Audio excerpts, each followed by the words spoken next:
అస్సాంలో రొంగాలి బిహు పండుగను ఘనంగా నిర్వహిస్తారు. ఇది అస్సామీ నూతన సంవత్సరాన్ని సూచించే పండుగ. గొప్పగా పంటలు పండాలని ఈ పండుగను జరుపుకుంటారు. రొంగాలి బిహు సంబరాలకి రాష్ట్రం మొత్తం సిద్ధమవుతోంది. ఏప్రిల్ 14 నుంచి 20వ తేదీ వరకు ఈ వేడుకలు జరుగుతాయి. బిహు వేడుకల్లో భాగంగా రైతులు తమ తమ పొలాల్లో దీపాలను వెలిగిస్తారు. చెడును దూరం చేయడానికి ఇలా చేస్తారు. ఈ వేడుకల వేళ అస్సాంకు చాలామంది టూరిస్టులు వెళ్తుంటారు.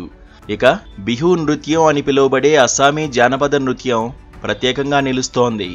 ఎక్కడ చూసినా సంప్రదాయ సంగీత వాయిద్యాలతో కళాకారుల ప్రదర్శనలు ఉంటాయి. ఈ క్రమంలోనే గోలాఘాట్లో నివసించే ఇద్దరు దంపతులు రాష్ట్రంలోని గొప్ప సాంస్కృతిక సంపదను కాపాడేందుకు అంకితమయ్యారు. 3 దశాబ్దాలుగా రొంగాలి బిహు పండుగ వైభవాన్ని పెంచే సంప్రదాయ సంగీత వాయిద్యాలను తయారు చేస్తున్నారు. తాము తయారు చేసే ప్రతి వాయిద్యం సంస్కృతికి నివాళిగా ఉంటుందని చెబుతున్నారు. తమ కళను ఉపయోగించి బిహు సందర్భంగా ఎంతో మంది ఆనందిస్తుంటే చాలా గర్వంగా ఉంటుందని ఈ దంపతులు చెబుతున్నారు. బిహు ఉత్సవాలు ఉత్సాహంగా సాగుతున్న ఈ రోజుల్లో చేతితో తయారు చేసిన వాయిద్యాలకు డిమాండ్ పెరుగుతోంది. ఈ దంపతుల అంకిత భావం అస్సాం సంప్రదాయ సంపదను భవిష్యత్తు తరాలకు అందించాల్సిన అవసరాన్ని గుర్తు చేస్తోంది. मैं ये 35 साल से ये बिहू का सामान बनाता हूँ।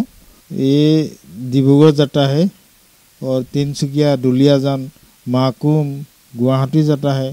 2000 गगना बनाया है। ये पेपा ये 30 जूरा बनाया है। ये सब वाला जूरा बोलता है। ये 30 जूरा बनाया है। इसका दाम 13,000 है। सारा असम में। इसके अलावा खेत कोटा है। ये परिवार हाथ बताता है। वो गोगना बनाता है, काकोई भी बनाता है। ये वाला होटुली बन रहा है। 16 सकता है। 4 लाख ज़्यादा होता है।